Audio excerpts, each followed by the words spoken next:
Liz. Tea time, yeah, making a difference, one cup at a time. Tea time, yeah. So be sure to grab your tea, grab a seat, and tune in to Miss Liz. Tea time, making a difference, one cup at a time. Tea time, yeah. Tea time, time.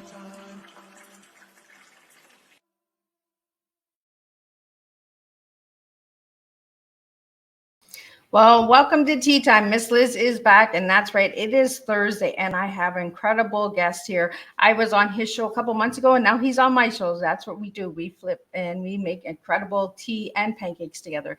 So I have the incredible Tony Lynch joining me today on Tea Time.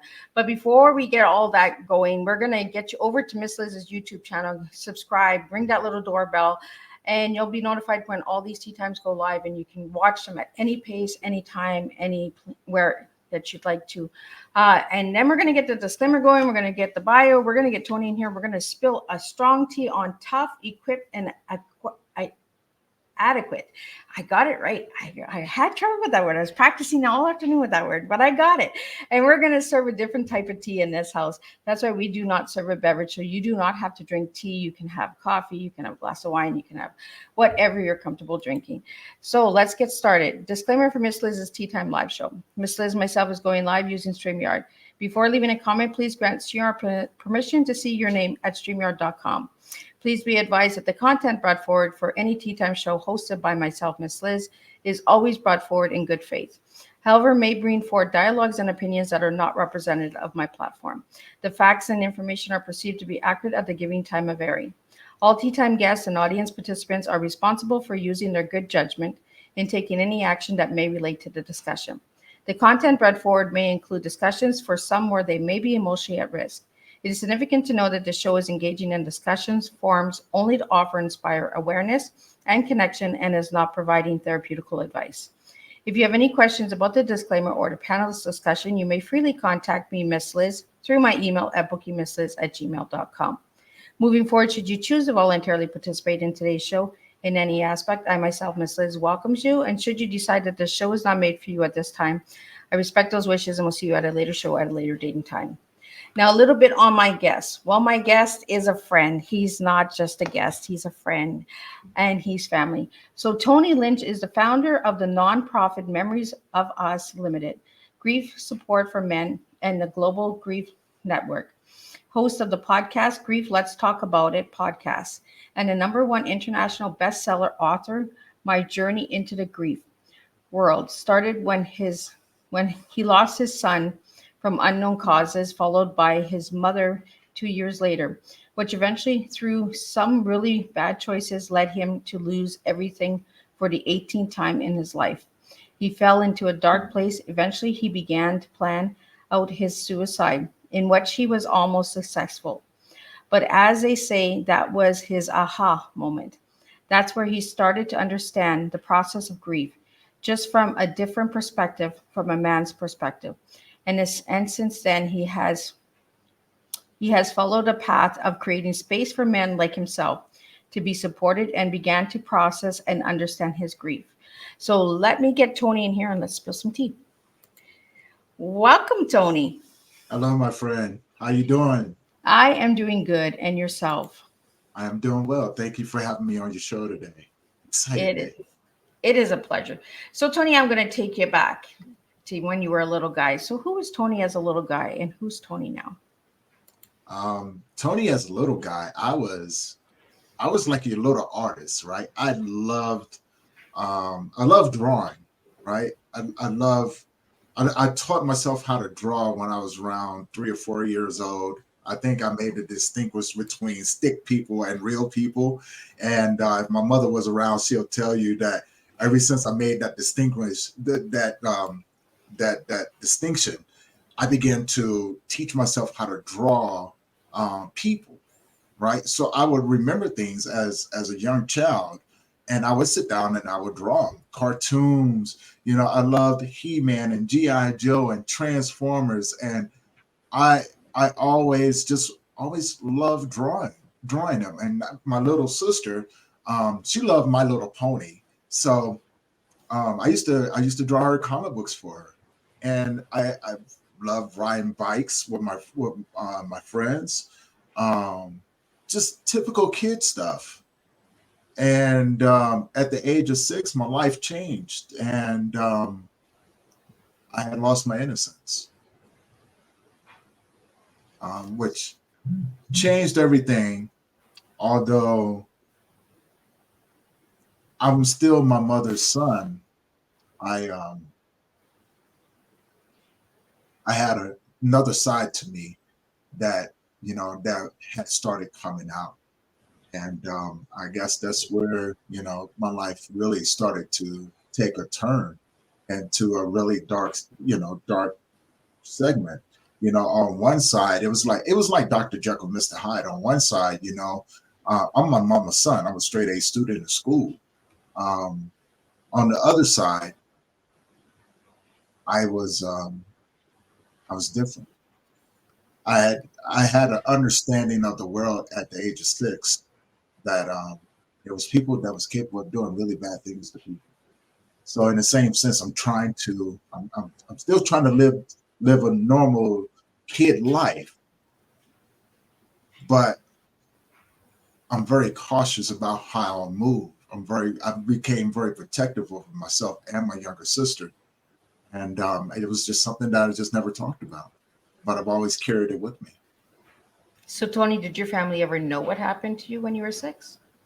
I told them. No one believed me, and so at the age of 6, it dawned on me that no one's ever going to believe that this just happened to me.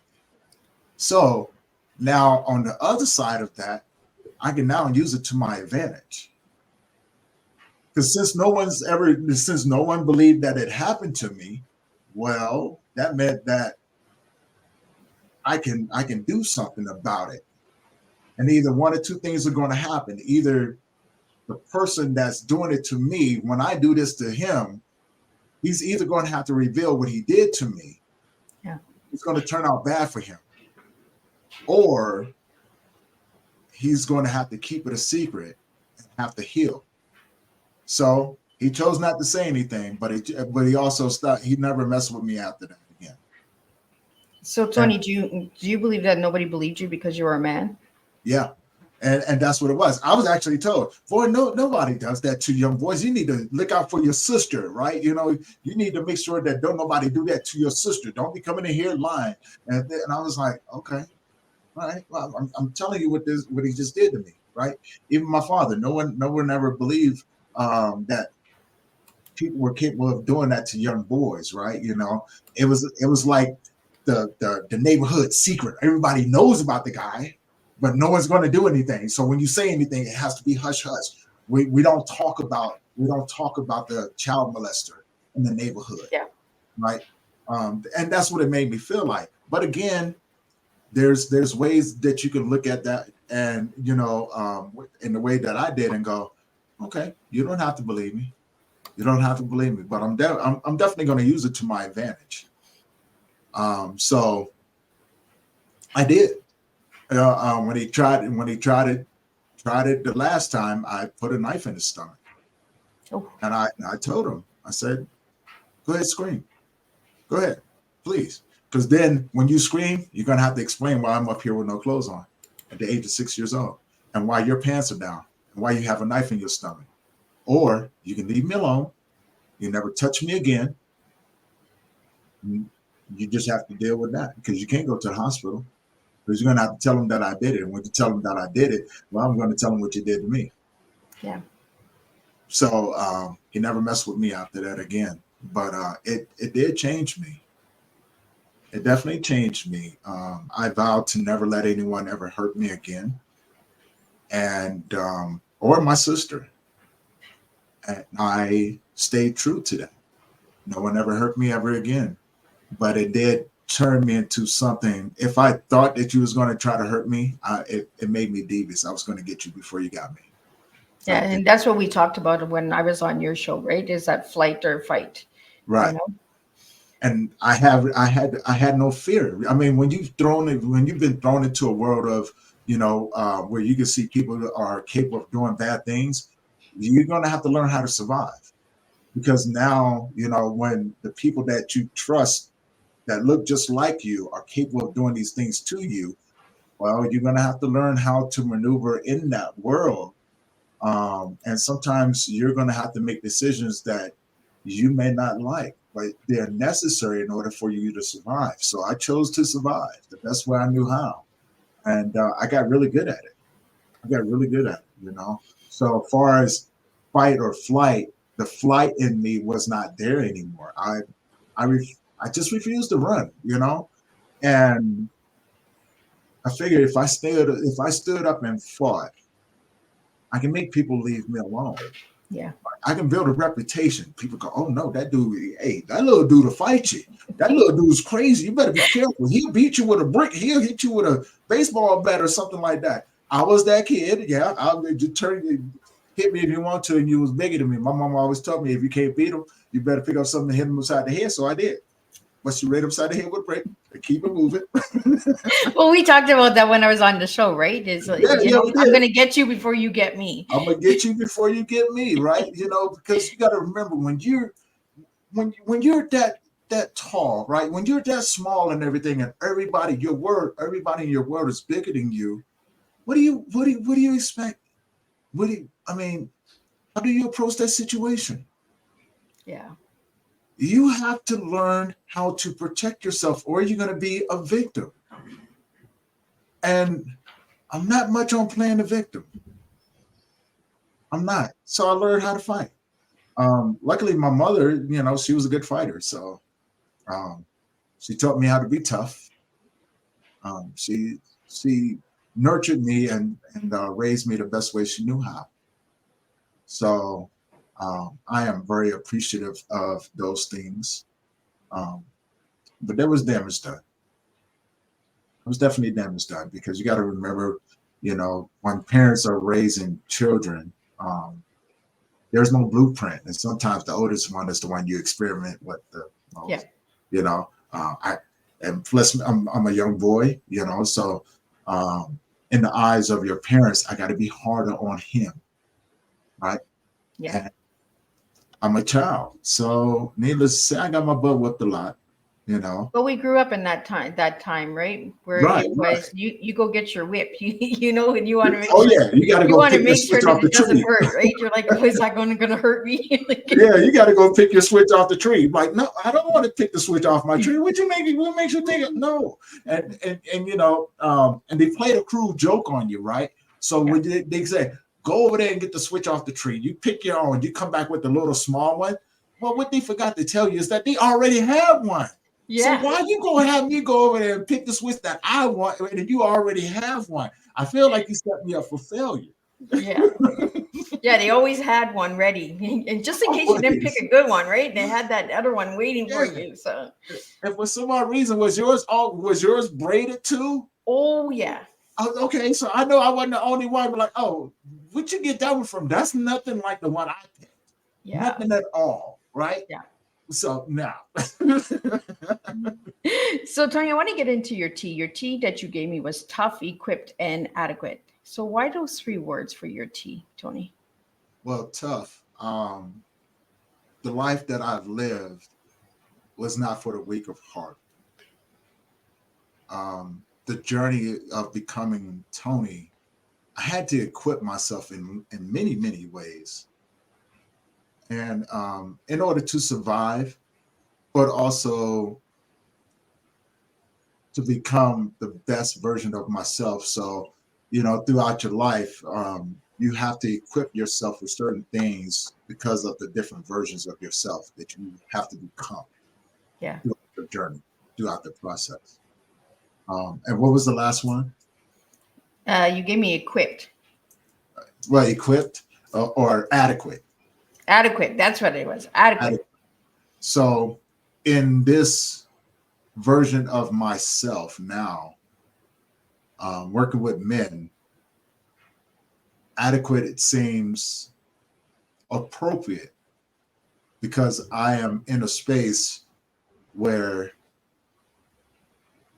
I'm effective. and helping other men like myself. So adequate, yes, tough, equipped, and adequate. So let's get into that, Tony. How you became the founder of the nonprofit Memories of Us Limited. So how did that start? How did that come about? Uh, well, I'm a, it started, well, the idea started after my son passed away.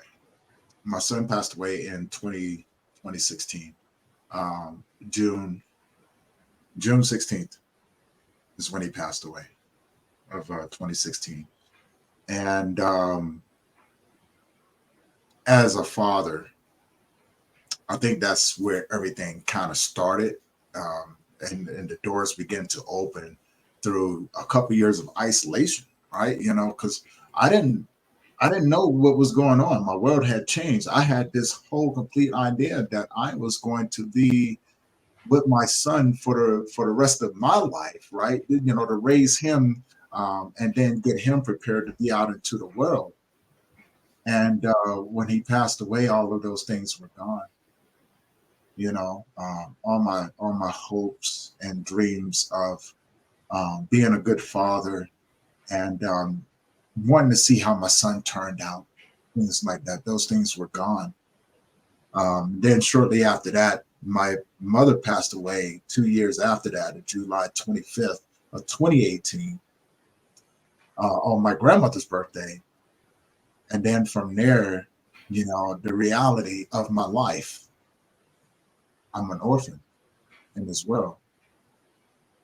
And then the harsh reality of it was I'm the last of my bloodline. There's nobody else after me. So when you have to look at those things, and I still have my younger sister, but my younger brother is gone. But my father passed away when my son was 6 months old. My younger brother passed away when my son was 9 months old. Um, and so with the compilation of all of those different things, you tend to look at life in this truth. The reality of it is I'm alone in this world. I have my younger sister, but when I leave this place, I'm still going to be alone. She can't come with me. And walking the path that I've walked has been a very, very lonely one. Very lonely. Everything I had to learn how to navigate on my own. I didn't have anyone to come and say, "Hey, Tony, let me help you out with these things and this, that, and the other." I mean, I've had some pretty good people to come along to give me a hand up, but for the most part, it was just me. And so after that, after my mother passed away, I tried to run. Didn't know where I was running to, but I knew I wanted to run. Right? The flight or fight. Right? Right? I Yeah, want to you run away run. from the pain. Right? You know what I'm saying? And that's the only time in my life I can ever remember wanting to run away from something that I couldn't get away from. Yeah. And that pain, that deep embedded pain that was inside of me just would not let me go. So what I did, I started, I was doing online dating at the time. I was dating this girl. She lived out in South Dakota. I said, you know what? I just need to get out of Colorado. So maybe I'll move out here to South Dakota, you know, and start this life, start over something different and things like that. And I got out there, and 3 months later, I had lost everything. I had my own personal gym, started my personal training company. I had just left. I had just left Colorado. I had lost everything. Everything. I am now in a foreign place in the middle of winter with nothing. And now I have to get rid of everything that I have, all of my gym equipment, um, everything that I thought that I would need, to have a good household. And I had to get rid of everything. All I had was my clothes and a couple of weights that I had saved. And then from there, I drove back to Colorado, with my tail in between my legs, not knowing what I was going to do. I just knew I had some friends that was like, "Come on back, Tony, come on back." their hearts were in good places, but the reality of it was, I'm a grown man, um, sleeping on other people's couches. That doesn't last too long. Yeah. Doesn't last too long at all. And their intentions was good, but the reality of it is that there's it's just a reality, you know. At some point you have to go, Yeah. right? Because if they have a family, you know, the wife is going to be looking at them like, why is he still sleeping on the couch? You know, and they have kids. Yeah. Now, I've never heard anybody or anything like that. And these people I've known for quite some time, but it's just the reality of it. So eventually I would have to jump from one couch to another couch, sleep in my car, right? You know, and sometimes I would just go sit down by the lake till I would have to go to work the next following day. And then, you know, take my paycheck and go get a hotel room so I could sleep in the bed, and, you know, and this whole time, no one, no one knew. I was good at hiding that part of my life. And what ended up happening is that I was so tired. I was so tired. And I couldn't explain the tired. And I thought to myself, yeah, I don't want to do it. And see, when you go from a place where you see so many things happen, you have this interpretation of, you know, at some point, you know, at some part of you, you're afraid to take your life, right? Yeah. That fear was not there anymore. I just said, you know what? I think the world would be a better place without me. I wouldn't have to go through the things that I'm going through right now. I wouldn't have to try to figure out what my life has fallen. So I began to plan out my suicide. And I did it in such a way no one knew what was going on. I was able to put on this mask. And at that time I was working out and looking good and everything. So people never asked me how I was doing, right? You know what I'm saying? No one ever asked me. So I was like, all right, you're not gonna ask, I'm gonna keep this up, right? You know. And so what I started to do, I started playing 3D chess with my friends. You know, I had friends that would call me up on certain days. Tony, how you doing, man? Doing good. So when I started realizing what they were doing, I stopped answering the phones on the day that they would call me. Oh, okay. Right? You know, I stopped. They go, oh man, do you want to go fishing or something like that? And if it was on the weekend, nah, man, let's go during the week. So they got used to me going during the week. They got used to me not answering the, you know, calling them during the week and not on the weekend. So when I realized that I had a consistent opening on the weekends, I said, I got my opening.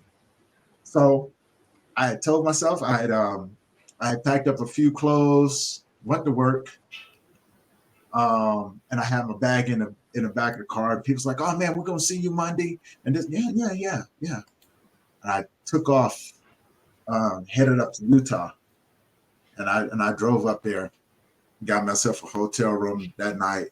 The next day, I went and fished at the river, and you know, pretty much said my goodbyes, asked for forgiveness, you know, for what I was about to do. No one's going to be looking for me, right? Yeah. You know, they're not going to be looking for my vehicle. I just paid up my vehicle for like the next 4 months. You're not going to come looking for it, right? If it's not a delinquent, what you going to come looking for me for, right? I Yeah. just self this gun, this 45, and I bought myself some hollow tips and some hollow points, and I said, you know what? If you're going to do it right. Right? Do it right. You know, don't half step. Do it. Okay, cool. So here I am. I'm up there, and I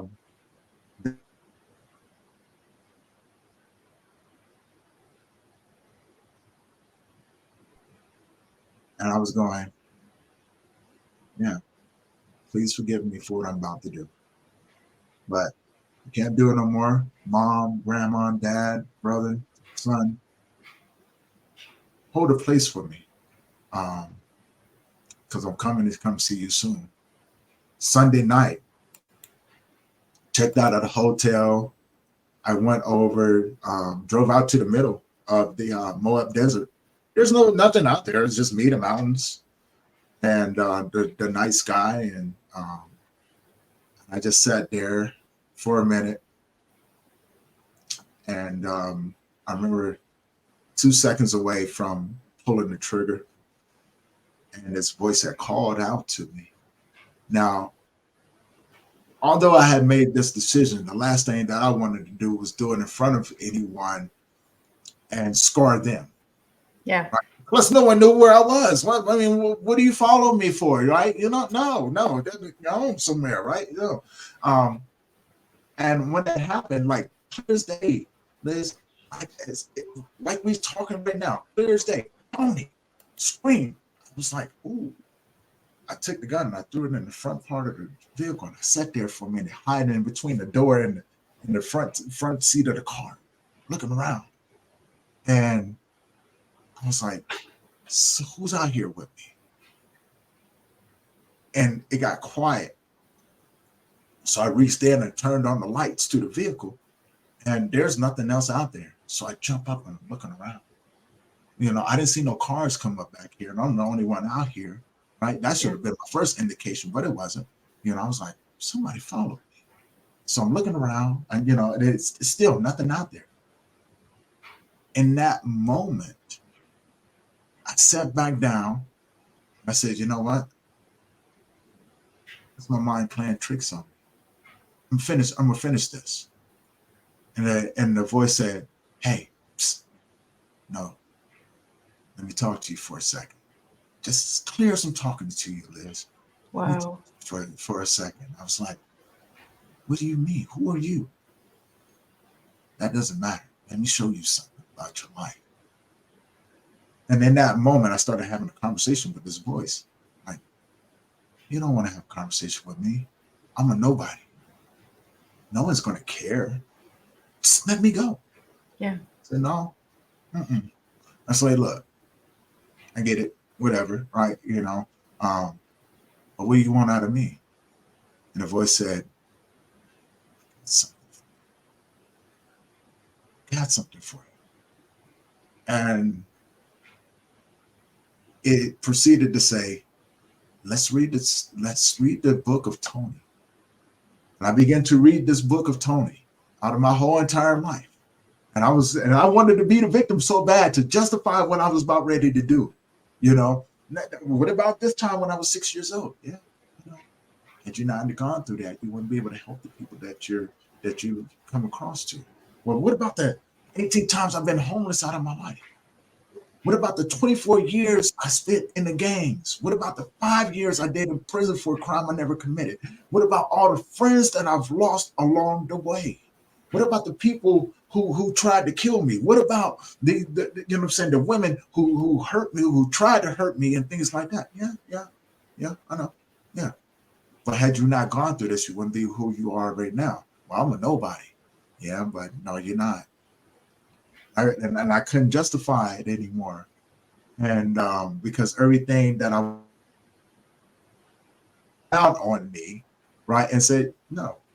I was going, well, what about all these times and things like that? But I never left you. The time that you needed me, I put you in a place and made sure that you had food in your stomach and a roof over top of your head. I said, let's look at this, Tony. And I began to dig deeper inside of me. That's when it dawned on me. It was my gift. My gift was talking to me. It was letting me know that everything that I had gone through was leading up to this moment and identifying itself to me, making itself known. And then all of a sudden, it's like a computer, right? You know what I'm saying? A computer. I began to, it was like all of this stuff downloaded on me. I was like, what is this stuff right here? And then instead of thinking of taking my life, I'm going, I need to go back to Colorado. So I drove all the way back to Colorado, right? And I'm driving and all of this stuff is coming through. And I remember going over to my buddy's house and I was sitting in this garage and I was like, man, I need to go get some help. He goes, what do you mean? I said, dude, if I told you right now, you're gonna be upset with me. I said, but I'm gonna be honest with you. I just drove all the way back from Utah, and I wasn't supposed to be here right now because I was going to take my life. And my buddy looked at me. He swallowed. He was Tony. I was like, yeah. I was like, step back. He said, okay.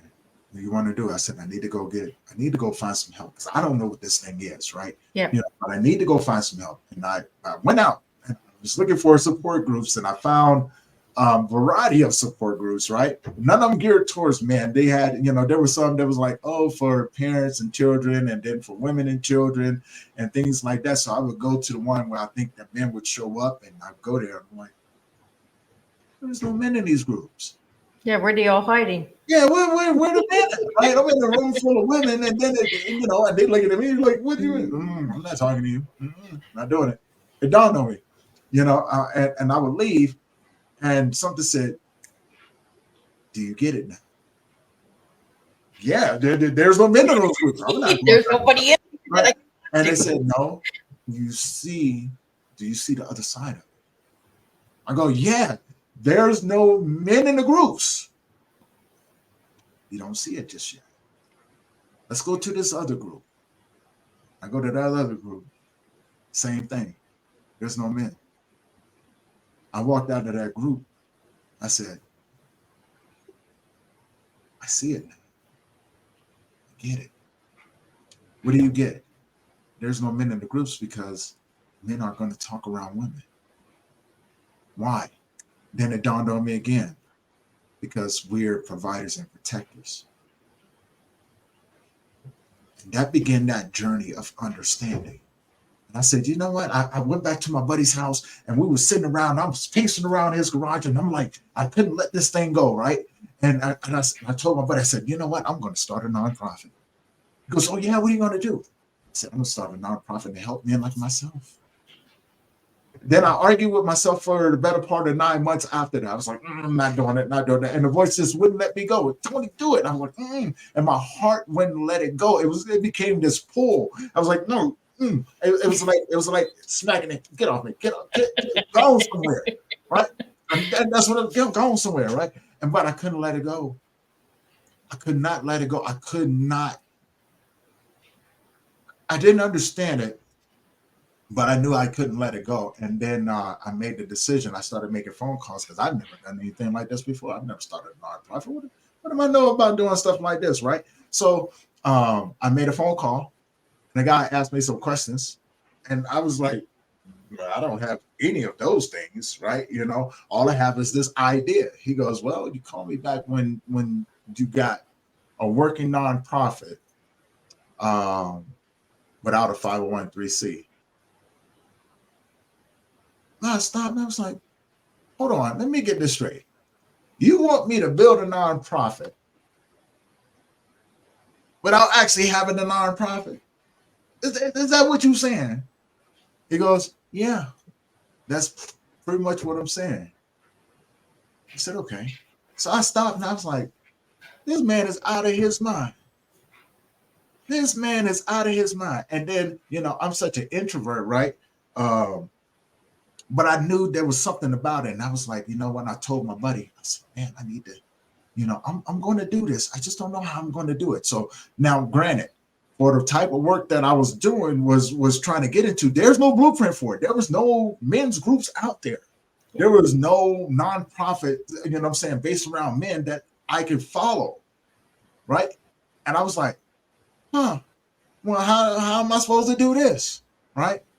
And, lo and behold, opportunity started to present itself. I began to go into these little networking events, and I began to talk about my nonprofit as if it already existed. And then I began to just speak this language that I wasn't familiar with, but I was very familiar with. Right. And what I mean by that is as if the language is already in me. And it just flowed out of me. although I couldn't tell you where it came from. I knew how to hold space before I even knew what holding space was. I knew how to be mindful even before I knew what being mindful was. I knew things that I could not explain to you. And so now these opportunities are presenting itself, and I'm going to networking events, I'm going to seminars, and then I got connected to FLTI, Family Leadership Training Institute, and I began to go there, and I just began to just speak as if this nonprofit already existed. And and people's like, "What is that?" I was like, "It's a men's grief support nonprofit." And Memories of Us was born through that. And all I knew is that this vision that I have to follow it. And I began to walk that path. I messed up pretty good too, Um, I did. I messed up pretty good, but of course, you're not going to be good at everything. Appreciate you, Adam. I definitely appreciate you. You're not going to be good at everything, right? You know what I'm saying? Coming out there. I mean, you may have an idea, right? You know what I'm saying? That you're going to be perfect, but you're not. That's just the reality of it was. And I fumbled pretty good, but I fumbled into the position that I was going into. And then, to make things even a little bit more crazier, I was like, man, this information, I'm gonna get my certifications, right? Because if this is true and this is really what I'm supposed to do, it's going to reveal itself. So the first thing I did, I got my peer recovery coach certification. I went straight to the test. I said, I'm not reading no book. I'm not reading no book. No, no. If this is real, you know what I'm saying? I don't need to read. I just need to do. Read no stinking book. Who needs some blueprint? Who needs a blueprint to put this thing together? I went and took that test, and I aced it. Couldn't tell you where the information came from. And then I said, I think I'm going to get my suicide intervention certification. So I did. I went online and I found this certification program. I said, I ain't gonna read no book. If this is for real, you know what I'm saying? Because I don't know where this information is coming from. If this is for real, then it shouldn't have no problems with passing the test. Yep. So I went straight to the test and I aced it. I said, oh, I think I may be in trouble. This is a little bit more than what I actually thought about, right? So then I said, you know what? I'm gonna do something different. I'm going to take my mental health first aider and get that certification. And they did. And I got that one too. I said, no. Did you read the book? I didn't read the book neither. I was like, no, I'm not reading the book, right? But this information just kept pouring out of me. I was like, well, this makes sense. This makes sense. This makes sense. Then I aced it, right? I was like, whoa. I may be in a little bit of trouble because I may just be a little bit crazy, but I may just be a little bit smart too, right? And so now I said, you know what? I'm gonna get my mental health certification. Not to read the book. I went and got it. I got that one. So then this thing called grief kept popping up. Now, mind you, I know nothing about grief, nothing whatsoever. I just know what's been downloaded into me that's been tugging on my heart and pushing me in these different directions and things like that. And I said, you know what? I'm gonna give my grief educators certification. And I did. I pondered that one for probably about a month or so before actually doing it. But then I finally did it. And I got it. And I was like, okay. I said, God, what are you trying to show me? And then I started just pondering a little bit. I said, well, you want me to work with men.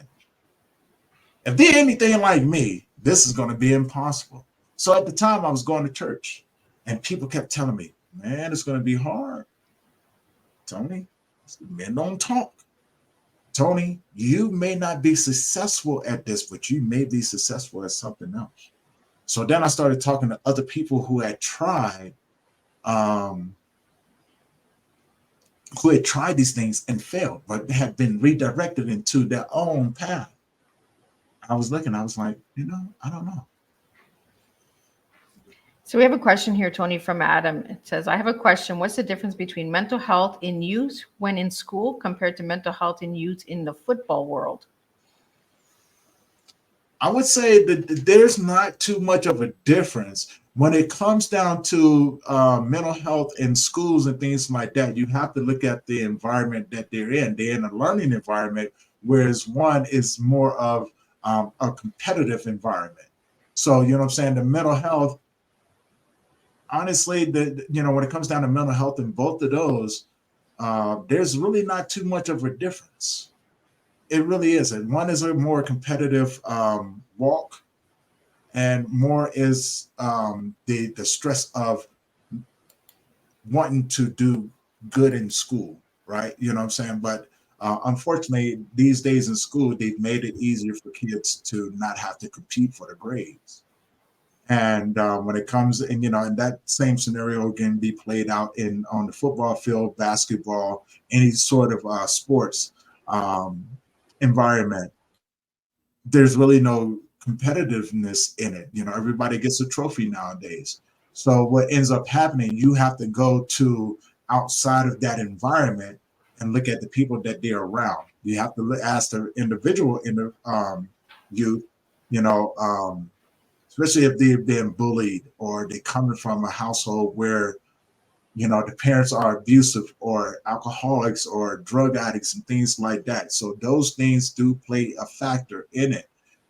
And youth have a way of showing their cards.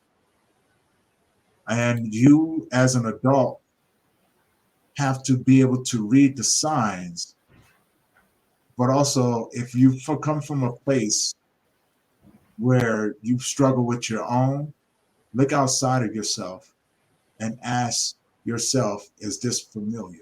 And if it is, it's something to explore. It's something to be concerned about, right? Because what's happening now exactly. So you have to look at that, Adam. If you used to be a bullied a lot, which turned you to a point and you attempted suicide, imagine your youth in those same situations. They're going to pretty much the same things.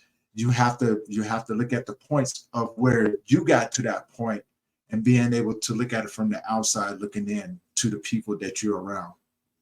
So, Tony, I want to kind of take what Adam put in there for the football, because grief and mental health is like a football game, mm-hmm. It's like the quarterbacks and all of that, right? We're on the field and we're fighting this battle. Who's going to win it, right? Who's going to get that touchdown? So if you had to describe your grief as a football game, how would you describe it?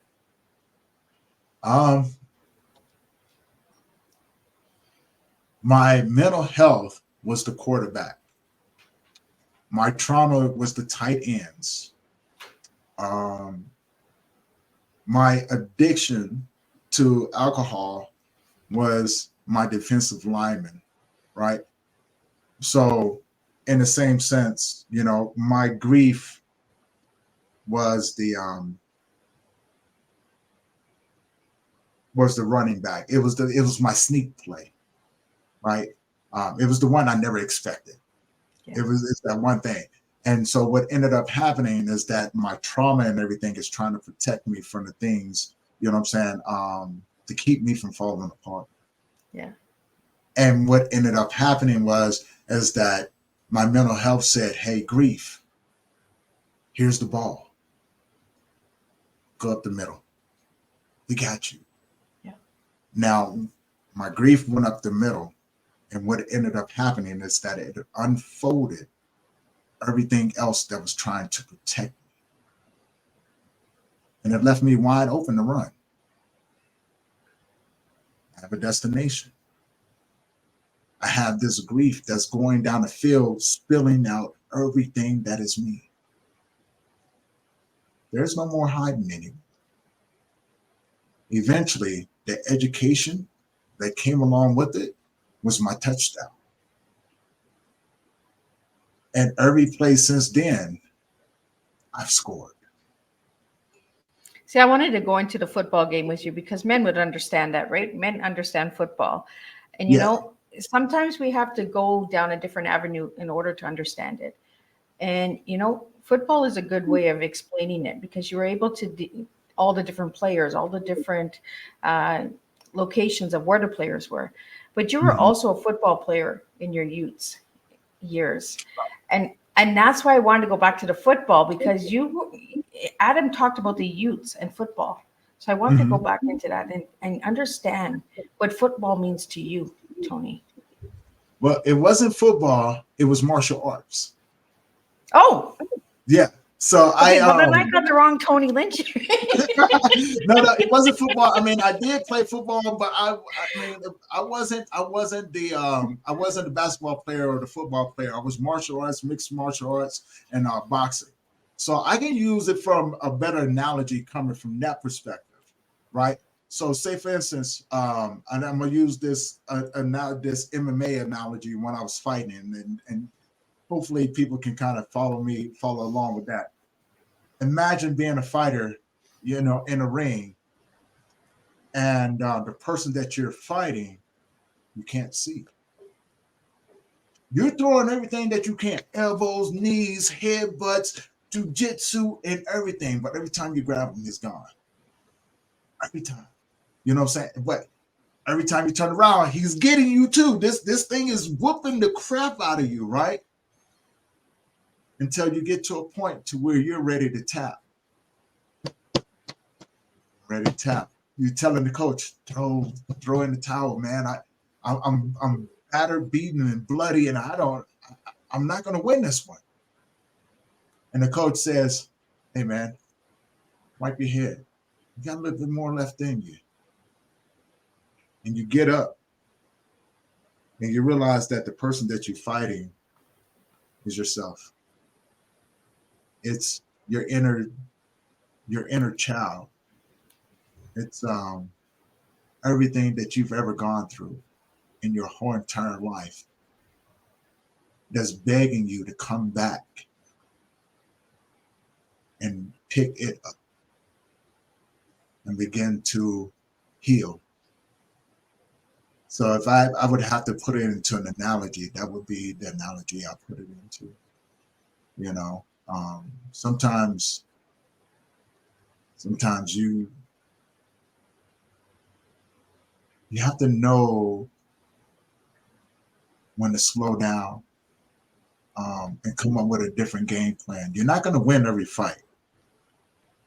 Not going to win every fight, but you can win the war. And what I mean by that, you know, um, some fights you have to go within yourself and you have to surrender to the fight.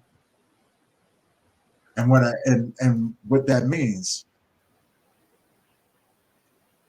is that you have to look at your younger version of yourself and become the comforter that you needed when you were going through it. So you're not gonna always win, those fights and everything. You're gonna get your butt whipped a few times going through it. The key to it is knowing when to sit down, knowing when to stand back up, right? And not expecting people to come save you. But you can be that for yourself. So Tony, you wrote a story in an anthology. Do you want to tell us a little bit about that, your chapter in that book? Oh yes. So I co-authored a book, and it's called My Hardest Battle, or my deepest, my My biggest. Yeah, Yeah, go ahead. it's called My Hardest Battle, My Unseen Blessings. Yes, My Hardest Battle.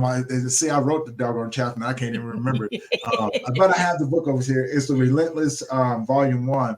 So last year, I was approached by a friend, Nelson Beltajar. Big shout out to him. Thank you for the opportunity to be able to co-author this book with so many amazing people. And he goes, man, I think your story is going to be amazing. Let's put it in there. He goes, and I got several stories, right? And then goes, which one you want to do? And I started shooting them stuff. And he goes, man, we could, what about, I was like, you know what? I want to talk about the loss of my son, because that was my biggest battle, but also my unseen blessing. Because had I not um, lost him, I don't think I'd be doing the work that I'm doing today. So through my heart, my deepest pain, I found my blessing. So I wrote this, and gave him this chapter. I've never written a book before. Who would have thought? I'm saying, Tony, write a book? What? No, right? This is crazy. Way outside of what I thought I was going to do. And so we wrote this. I put that chapter in there. We launched the book, and we get the notification that morning, and where Nelson reached out to us and it's like, hey, we're now Amazon best-selling authors. And I remember laying there, and I was telling my girlfriend, I said, wow, I'm an Amazon best-selling author. Holy crap. Huh? 2 hours later, we get the another message. Hey, scratch that title. So I'm thinking to myself, what then fell through? Right? What just happened? They What made a then fell mistake. Oh no. Right? Did somebody make a mistake? Oh my God. Okay. So now I'm trying to think to myself, how do I backpedal out of this? Right? How do I tell the girlfriend, like, yeah, no, it didn't make it, right? It fell through. He goes, you guys are now #1 international Amazon best-selling authors. This is your new title. Own it. Ms. Liz, when I tell you the sense of humbleness that came across me,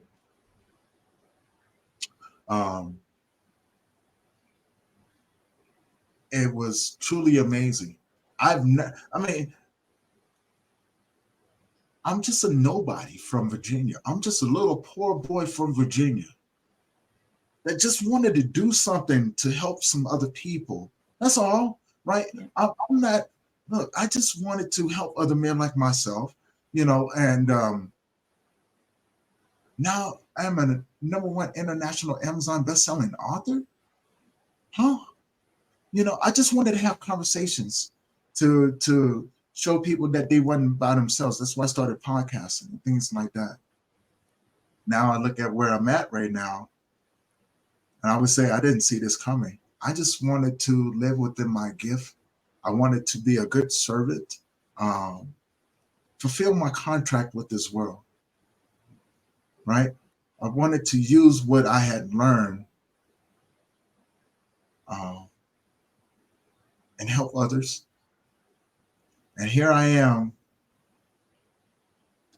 international best-selling author. And I get to meet people like Miss Liz, and have them on my podcast and share stories, right? And I can come on Miss Liz's podcast and have a great conversation with her and share stories again, and help those who are watching, to give them hope. Because I would tell you, if you knew the person that I was and the person that I am now, you would understand why I'm humble. I've been humiliated. I've been corrected and redirected. I've been a fool several times.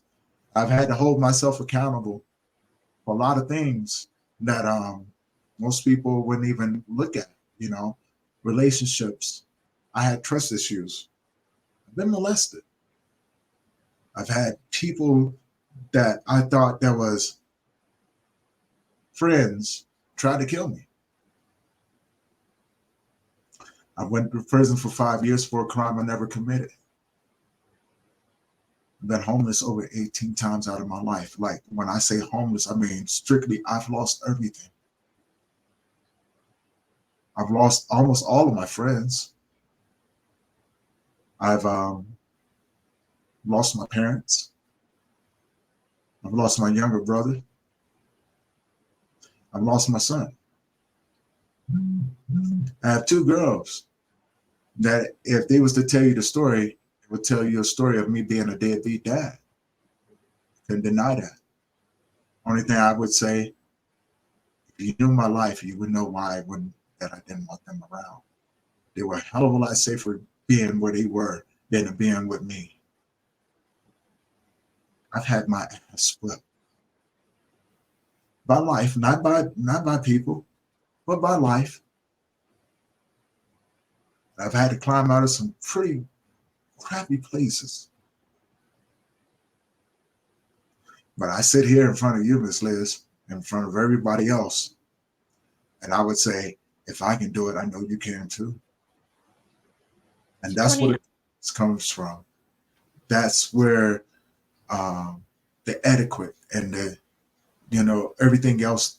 This is where my tea comes from. I come from a place of understanding that I'm not perfect, and I knew what it took for me to get here. And I come from a place of understanding, I want to help those other men out there like myself and say, hey, look here, brother, I will walk with you. I may not understand everything that you're going through, but if you will allow me to walk with you and share some of what I have to give you the strength to get through your days, allow me to do that, because I will give it to you freely, openly, and without any expectations. That's who Tony is today. so Tony, you gave me the one word survivor for yourself, and now I get it because the book of Tony, you had to survive. Yeah. So what has that taught you over your lifespan about surviving? Surviving um, is a temporary version of yourself. And what I mean by that, life will throw challenges to you, put you in situations to where you would have to adapt, survive. You have to survive, right? And as a man, we know this word all too well. Now, when you come from a background the way that I do, that's all you know, right? You don't see the other side of life, things like that. Surviving means that I have to become a version of myself that you may not know. But it doesn't matter, because if I don't survive, I'm going to die. Yeah. Because everything and everyone out here around me, if I let down my guard, it's going to kill me. It's going to take me out. Now, I can give up. I can give up like so many other people did. And I wanted to, and like me, so many other times. Or I can take and look at the world and say, I want something different. I'm too tired to keep running. And I'm too old to keep fighting. So I need something different. And if I can't have something different, then take me. And then I realized that survival that was in me, there was another version of Tony in there. And I began to look at life going, you know what, this brown dirt over here, it just needs some little tender love and care, right? You know what I'm saying? That's all. It just needs some little tender love and care, right? I need to till the dirt for a little bit.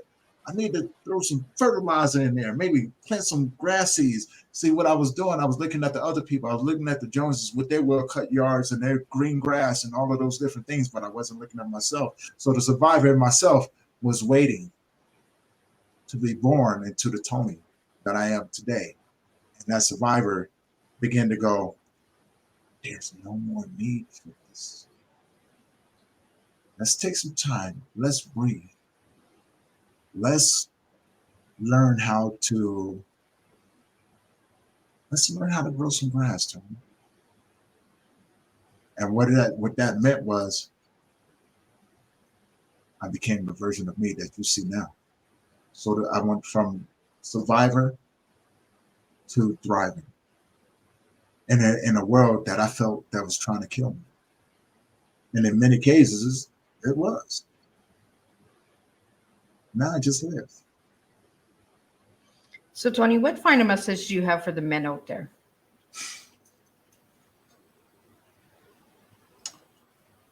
Not everybody is out trying to hurt you.